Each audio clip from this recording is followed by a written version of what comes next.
Subscribe ಮಾಡದೆ ನೋಡ್ತಾ ಇದ್ದೀರಾ, ಪ್ಲೀಸ್ ಸಬ್ಸ್ಕ್ರೈಬ್ ಮಾಡಿಕೊಂಡು ನೋಡಿ. ಆ್ಯಂಡ್ ಈ ವಿಡಿಯೋ ನಿಮಗೆ ಇಷ್ಟ ಆದರೆ ಪ್ಲೀಸ್ ಒಂದು ಲೈಕ್ ಮಾಡಿ. ಇವತ್ತು ಅಕ್ಕಿ ರೊಟ್ಟಿ ಮತ್ತು ಹೆಸರು ಕಾಳಿನ ಸ್ಪ್ರೌಟ್ಸ್ ಇದು ಗ್ರೇವಿ ಹೇಗೆ ಮಾಡೋದು ಅಂತ ನಾನು ರೆಸಿಪಿಯನ್ನು ಶೇರ್ ಮಾಡ್ತೀನಿ. ಇವಾಗ ಅದಕ್ಕೆ ಯಾವುದೆಲ್ಲ ಇಂಗ್ರೀಡಿಯೆಂಟ್ಸ್ ಬೇಕು ಅಂತ ನಾನು ತಿಳಿಸ್ತೀನಿ. ಇವಾಗ ಸಾಸಿವೆ, ಜೀರಿಗೆ, ಹಿಂಗು, ಅರಿಶಿನ, 2 ರೆಡ್ ಚಿಲ್ಲೀಸನ್ನು ತಗೊಂಡಿದ್ದೀನಿ.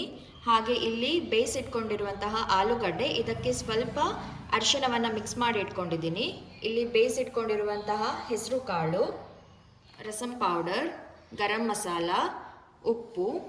ಇಲ್ಲಿ 2 ಲಾರ್ಜ್ ಸೈಜ್ಡ್ ಆನಿಯನನ್ನು ತಗೊಂಡಿದ್ದೀನಿ, 1 ಟೊಮ್ಯಾಟೊ, ಇಲ್ಲಿ ಸ್ಮಾಲ್ ಆಗಿ ಕಟ್ ಮಾಡ್ಕೊಂಡಿರುವಂತಹ coriander leaves and green chilli. ಕಡಾಯಿಗೆ 2 ಸ್ಪೂನ್ ತುಪ್ಪವನ್ನು ಆ್ಯಡ್ ಮಾಡಿಕೊಂಡು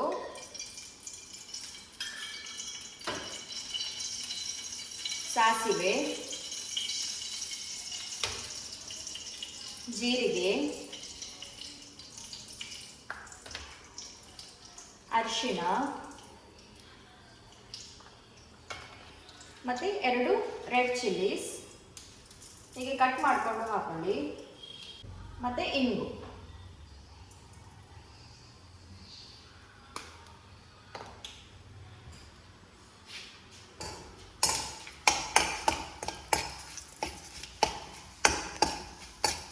ಇವಾಗ ಇಲ್ಲಿ 2 ಲಾರ್ಜ್ ಸೈಜ್ಡ್ ಆನಿಯನನ್ನು ಆ್ಯಡ್ ಮಾಡಿಕೊಂಡು ಇದು ಸ್ವಲ್ಪ ಡಾರ್ಕ್ ಬ್ರೌನ್ ಆಗೋ ತನಕ ಫ್ರೈ ಮಾಡ್ಕೊಳ್ಳಿ.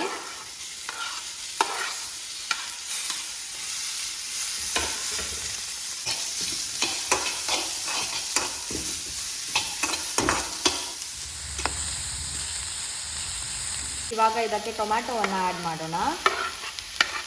ಟೊಮ್ಯಾಟೊವನ್ನು ಕೂಡ ಸ್ವಲ್ಪ ಫ್ರೈ ಮಾಡ್ಕೊಳ್ಬೇಕು. 2 ಗ್ರೀನ್ ಚಿಲ್ಲೀಸನ್ನು ಕೂಡ ಆ್ಯಡ್ ಮಾಡಿ.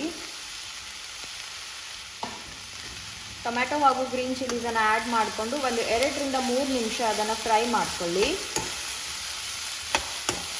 ಆಲೂಗಡ್ಡೆ ಮತ್ತು ಅದಕ್ಕೆ ಸ್ವಲ್ಪ ಅರಿಶಿಣವನ್ನು ಹಾಕಿ ಮಿಕ್ಸ್ ಮಾಡಿದ್ದೀನಿ. ಆ ಪೇಸ್ಟನ್ನು ಇದಕ್ಕೆ ಆ್ಯಡ್ ಮಾಡ್ತೀನಿ.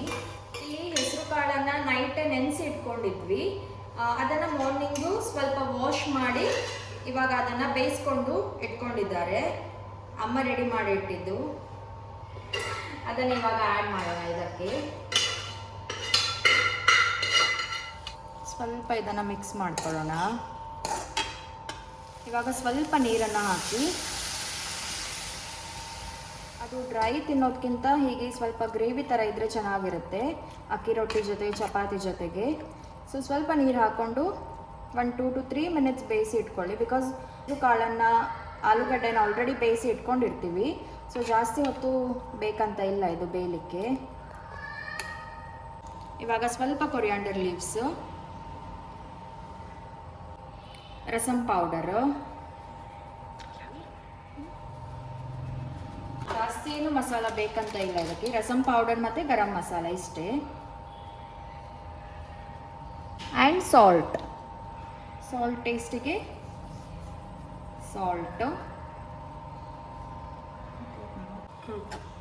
ಇದನ್ನು ಚೆನ್ನಾಗಿ ಮಿಕ್ಸ್ ಮಾಡಿ ಒಂದು ಒಳ್ಳೆ ಕುದಿ ಬರಬೇಕು. ಸ್ವೀಟ್ನೆಸ್ಸಿಗೆ ಲಾಸ್ಟಿಗೆ ಕುದಿ ಬರುವಾಗ ಸ್ವಲ್ಪ ಇಷ್ಟು ಚಿಕ್ಕ ತುಂಡು ಜಾಗರಿಯನ್ನು ಕೂಡ ಆ್ಯಡ್ ಮಾಡ್ಕೊಳ್ಳಿ.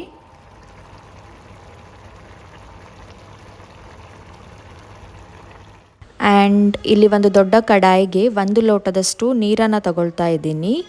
ಅದಕ್ಕೆ ಸ್ವಲ್ಪ ಸಾಲ್ಟನ್ನು ಆ್ಯಡ್ ಮಾಡಿ ಸ್ವಲ್ಪ ಕುದಿ ಬಂದ ಮೇಲೆ ನೀವು ಎಷ್ಟು ಕ್ವಾಂಟಿಟಿ ವಾಟರನ್ನು ತಗೊಂಡಿದ್ದೀರಾ ಅಷ್ಟೇ ಕ್ವಾಂಟಿಟಿ ರೈಸ್ ಫ್ಲವರ್, ಅಕ್ಕಿ ಹಿಟ್ಟನ್ನು ಆ್ಯಡ್ ಮಾಡಿಕೊಳ್ಬೇಕು.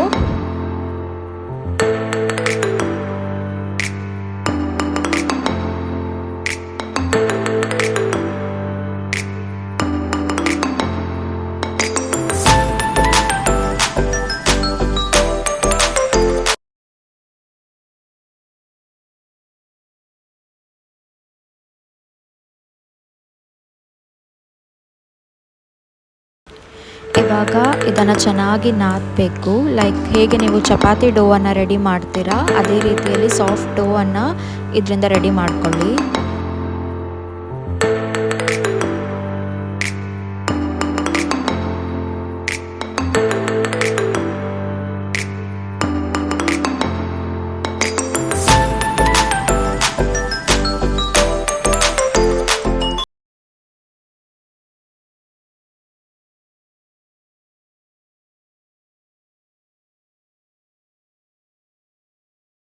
ಈ ರೆಸಿಪಿ ಆ್ಯಕ್ಚುಲಿ ನನ್ನ ಚಿಕ್ಕಮ್ಮ ಹೇಳಿಕೊಟ್ಟಿದ್ದು ನಮ್ಮ ಮನೆಗೆ ಮೊನ್ನೆ ಬಂದಾಗ. ಸೊ ಇದನ್ನು ನಾವು ಇವತ್ತು ಟ್ರೈ ಮಾಡ್ತಾ ಇದ್ದೀವಿ. ಹಾಗೆ ನಿಮ್ಮ ಜೊತೆ ಶೇರ್ ಮಾಡೋಣ ಅಂತ ಎಣಿಸ್ಕೊಂಡೆ. ತುಂಬ ಚೆನ್ನಾಗಿರುತ್ತೆ. ಹೆಸರುಕಾಳು ಸ್ಪ್ರೌಟ್ಸ್ ಇದು ಗ್ರೇವಿ ಅಂತೂ ಒಳ್ಳೆ ಕಾಂಬಿನೇಷನ್ ಅಂತಲೇ ಹೇಳ್ಬೋದು. ಒಂದ್ಸಲ ಟ್ರೈ ಮಾಡಿ ನೋಡಿ.